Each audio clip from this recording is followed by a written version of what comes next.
Maraming salamat, magandang hapon sa mga kaibigan, kamag-anak, kababayan sa Pangasinan, masantos yang araw kayo namin. Sa mga kaibigan nating Muslim, Assalamualaikum. Ngayong araw po ng Huwebes, ika-22 ng Disyembre, narito po ang magiging taya ng panahon para susunod na 24 oras. Patuloy pa rin pong umiiral ang Northeast Monsoon, yung tinatawag nating hanging amihan, at sa ngayon po ay nakakapekto po ito sa Hilagang Luzon. Samantalang ang silangang bahagi ng ating bansa ay naapekto naman po ng easterlies. Ibig sabihin po niyan, ang hangin po ay nanggagaling ng Pacific Ocean. Dahilan po sa mga weather system na yan, ang region po ng Bicol, ganun din po ang Eastern Visayas, Caraga at Davao ay makakaranas po ng maulap na kalangitan na maaaring magkaroon ng mahina hanggang sa katamtamang pagulan at pagkidlat pagkulog.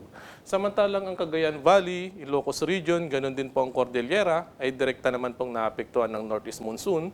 Kaya't sa ngayon po ay maaari po itong makaranas ng mga pulupulong mahinang pagulan at magiging bagyang maulap hanggang sa maulap ang kalangitan sa lugar na ito. Samantalang ang Metro Manila at ang nalalabing bahagi ng bansa ay patuloy pa rin pong makakaranas ng bagyang maulap hanggang sa maulap. Ibig sabihin po niyan, sisikat ang araw sa umaga, magiging mainit sa tanghali, at pagdating naman po ng hapon ay maaari po itong makaranas ng mga pulupulong pagulan o pagkidlat pagkulog.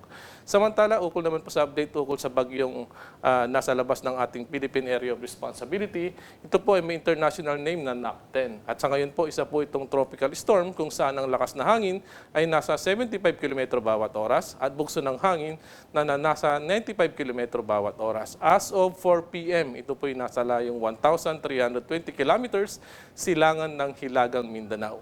Nasa labas po ito ng Philippine Area of Responsibility kung hindi po magbabago yung bilis at galaw nito na west-northwest at 23 kph, inaasahan po na mamayang gabi o bukas ng madaling araw, makakapasok na po ito sa Philippine Area of Responsibility at saka po natin ito papangalan ng NINA. Sa ngayon po, wala po itong epekto sa ating bansa.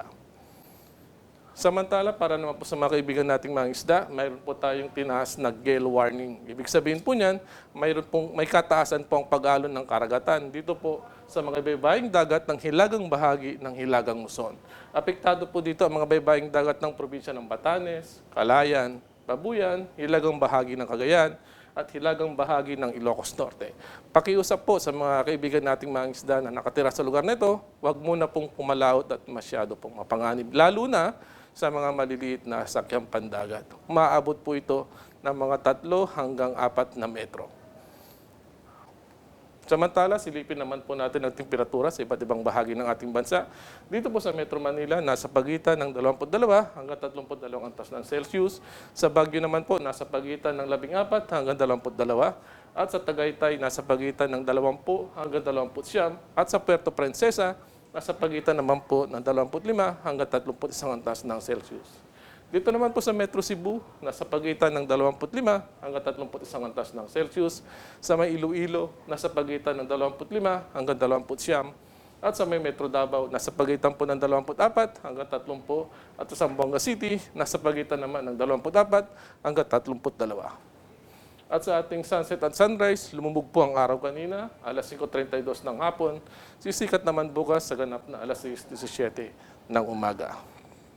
At ukol naman po sa karagdagang impormasyon sa lagay ng panahon, i-follow lamang po natin ang ating Twitter, DOST_Pag-asa, at hanapin po natin ang ating Facebook, DOST_Pag-asa, at sa YouTube naman po, Pag-asa Weather Forecast, at ang ating website, www.pag-asa.dost.gov.ph. At yan po ang latest ukol sa lagay ng panahon mula po rin sa Forecasting Center ng Pag-asa, ang inyong lingkod, Hiner Kitdong. Nagpapaalala po, ang sakon ay walang panama sa taong laging handa. Magandang gabi.